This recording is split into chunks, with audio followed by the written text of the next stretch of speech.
Pernah tak korang terfikir macam mana badan kita ni yang rasa macam berat boleh pula senang-senang je bergerak dalam air? Ia bukan setakat hayun-hayun tangan dengan kaki tau. Sebenarnya ada sains yang sangat best kat sebalik semua ni. Dan hari ni kita akan bongkar satu persatu. Kau tak salah dengar. Cuba lupakan sekejap rasa takut tenggelam tu, sebab secara semula jadi badan kita ni memang dah ada setting untuk terapung. Itu kira macam default setting kita lah. Soalannya, kalau kita memang direka untuk terapung, kenapa ramai sangat yang rasa macam nak tenggelam kan? Jom kita fahamkan sama-sama. Okey, jom kita selam lebih dalam lagi. Macam mana badan kita boleh lawan graviti bila dalam air? Semuanya bermula dengan satu prinsip yang sangat asas. Keupayaan badan kita untuk terapung ni, ia bukan silap mata. Bukan benda misteri pun. Semuanya dikawal oleh satu hukum alam yang sangat power. Satu prinsip fizik yang bekerja setiap kali kita jejakkan kaki dalam air. Dan prinsip fizik ni, inilah dia hero cerita kita hari ni. Daya apungan. Mungkin korang pernah dengar nama ni masa kat sekolah dulu. Tapi sekarang, jom kita tengok macam mana benda ni betul-betul berfungsi bila kita dalam air. Jadi, apa benda sebenarnya daya apungan ni? Senang je. Bayangkan air tu sentiasa menolak semua benda ke atas. Bila kau masuk dalam air, badan kau akan gantikan sebahagian air tu kan? Air yang kau tolak tu akan tolak badan kau balik ke atas. Dia lawan graviti yang tengah tarik kau ke bawah. Inilah dia prinsip Archimedes. Prinsip yang sama ditemui lebih 2000 tahun lepas. Gila kan? Cuba bayangkan macam ni. Ada satu pertarungan epik antara dua kuasa. Satu pihak, kita ada berat badan kau yang ditarik oleh graviti, sentiasa cuba tarik kau ke dasar kolam. Pihak lawan pula, kita ada daya apungan, iaitu kuasa sokongan dari air yang tolak kau ke atas. Siapa yang menang pertarungan ni akan tentukan sama ada kau terapung atau tenggelam. Kalau daya tolakan air tu lagi kuat, tahniah, kau akan terapung. Okey, soalan yang bagus. Kalau semua ni pasal fizik semata-mata, apa yang istimewa sangat pasal badan kita ni sampai boleh menang lawan graviti dalam air? Apa senjata rahsia kita sebenarnya? Inilah dia rahsianya. Badan kita ni sebenarnya dah siap ada dua pelampung semula jadi yang memang power. Pertama, paru-paru kita. Bila kita tarik nafas dalam-dalam, ia penuh dengan udara.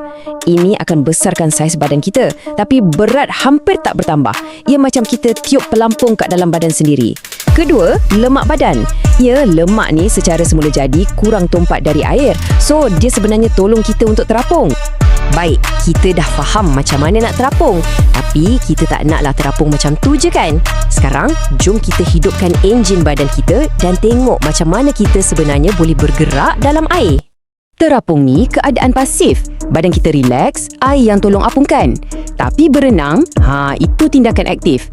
Ia perlukan kita untuk hasilkan daya tujahan sendiri untuk lawan rintangan air dan bergerak ke depan, ke belakang atau ke mana je kita nak pergi. Cara kita bergerak ni boleh dipecahkan kepada 3 langkah mudah. Okey, pertama, kita guna tangan dan kaki untuk tolak air ke belakang, macam pendayung sampan tu. Kedua, ikut hukum ketiga Newton yang famous tu. Setiap aksi ada reaksi yang sama dan bertentangan. So, bila kita tolak air ke belakang, air akan tolak kita balik ke hadapan. Akhirnya, langkah ketiga, tolakan dari air itulah yang buat kita bergerak. Simple je kan bunyinya? Okey, kita dah cerita pasal fizik, pasal biologi badan, macam dah lengkap semua. Tapi, cukup ke setakat tu je? Badan dengan air je ke yang main peranan? Jawapannya, taklah. Ada lagi satu pemain utama yang kita tak sebut lagi. Jom kita kenalkan pusat kawalan untuk semua benda ni. Otak kita. Tanpa Big Boss ni, semua cerita pasal fizik dan biologi tadi takkan jadi apa-apa. Otak dengan sistem saraf kita ni, multitasker sejati. Dia yang selaraskan setiap kayuhan tangan dengan setiap tendangan kaki dengan timing yang perfect. Dia yang jaga keseimbangan badan kita dalam air yang sentiasa bergerak. Dia yang uruskan pernafasan kita supaya kita tak sedut air. Dan yang paling penting, otak kita sentiasa belajar, sentiasa adjust untuk jadikan pergerakan kita makin lama makin power. Inilah sebabnya kenapa latihan tu sangat-sangat penting. Setiap kali kita berlatih berenang, kita sebenarnya tengah programkan balik sistem saraf kita. Kita bina memori otot supaya semua pergerakan yang susah ni jadi lebih efisien, lebih lancar dan akhirnya jadi automatik. Macam kita berjalan atau bernafas je. Akhirnya, kita sampai ke bahagian yang menyatukan semua benda ni. Elemen yang membezakan antara orang yang selesa dalam air dengan orang yang struggle. Ia bukan pasal kekuatan fizikal je, tapi pasal kekuatan mental dan cara kita kawal nafas. Pernafasan yang betul ni bukan setakat bagi kita oksigen tau.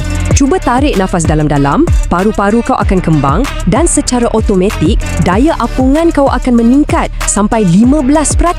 Banyak tu. Ia macam ada pelampung built-in yang kau boleh on dan off bila-bila masa. Beza antara tenang dengan panik dalam air ni macam langit dengan bumi. Bila kau tenang, nafas kau stabil, pergerakan kau kemas, tenaga pun jimat. Tapi bila panik mula datang, nafas jadi pendek, laju, gerakan jadi kelam kabut dan tenaga kau habis macam tu je. Dan ironinya, bila kita panik, risiko untuk tenggelam itulah yang makin tinggi. Jadi, inilah dia kesimpulan dia. Gabungan 3 benda ni, minda yang tenang, nafas yang terkawal dan teknik yang betul, inilah resepi rahsia untuk berenang. Ia adalah satu kerjasama yang harmoni antara minda, badan dan juga hukum alam. Sains di sebalik macam mana kita berenang ni memang menakjubkan. Tapi percayalah, ini baru sikit je. Ada banyak lagi kebolehan manusia yang luar biasa yang kita akan kupas dalam siri akan datang. So, jangan ke mana-mana. Nak tengok lebih banyak video menarik dan mind-blowing? Jom ke channel YouTube Wow Mind Blowing dan jangan lupa subscribe, okay? Love you guys!